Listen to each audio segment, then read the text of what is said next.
രാജ്യത്ത് ഇന്ധന പ്രതിസന്ധി ഇല്ലെന്ന് കേന്ദ്ര സർക്കാർ. പമ്പുകളിൽ ആവശ്യത്തിനായി ഇന്ധനം സ്റ്റോക്കുണ്ട്. വ്യാജ പ്രചാരണങ്ങൾക്കെതിരെ കർശന നടപടി സ്വീകരിക്കുമെന്നും പെട്രോളിയം മന്ത്രാലയം അറിയിച്ചു.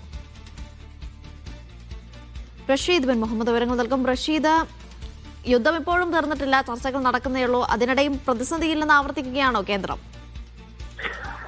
അനീഷ, പശ്ചിമേഷ്യൻ സംഘർഷത്തിന് പിന്നാലെ ഉത്തരേന്ത്യൻ സംസ്ഥാനങ്ങളിൽ വ്യാപകമായി ഇന്ധന പ്രതിസന്ധി ഉണ്ട് എന്നുള്ള റിപ്പോർട്ടുകൾ ഇന്ന് രാവിലെ മുതൽ പുറത്തു വന്നിരുന്നു. ഇതിന് പിന്നാലെയാണ് ഇപ്പോൾ കേന്ദ്ര പെട്രോളിയം മന്ത്രാലയം ഇതിലൊരു വിശദീകരണം നൽകിയിരിക്കുന്നത്. അതായത് രാജ്യത്ത് ഏതെങ്കിലും തരത്തിൽ ഇന്ധനത്തിന് ക്ഷാമം ഇല്ല എന്നുള്ളതാണ് ഇപ്പോൾ കേന്ദ്ര സർക്കാർ വിശദീകരിച്ചിരിക്കുന്നത്. രാജ്യത്തെ എല്ലാ പമ്പുകളിലും പെട്രോൾ, ഡീസൽ എന്നിവയ്ക്ക് തന്നെയും ആവശ്യത്തിനുള്ള സ്റ്റോക്ക് ഉണ്ട് എന്നുള്ള കാര്യം കൂടി അറിയിച്ചിരിക്കുകയാണ്. അതോടൊപ്പം തന്നെ ഈ ഇന്ധന പ്രതിസന്ധി ഉണ്ട് എന്ന തരത്തിലുള്ള വ്യാജ പ്രചാരണങ്ങൾ വ്യാപകമായി സമൂഹ മാധ്യമങ്ങളിൽ അടക്കം കണ്ടുവരുന്നുണ്ട്. ഇവർക്കെതിരെ ശക്തമായിട്ടുള്ള നടപടി സ്വീകരിക്കുമെന്നുള്ള കാര്യം കൂടി ഇപ്പോൾ പെട്രോളിയം മന്ത്രാലയം വ്യക്തമാക്കിയിട്ടുണ്ട്.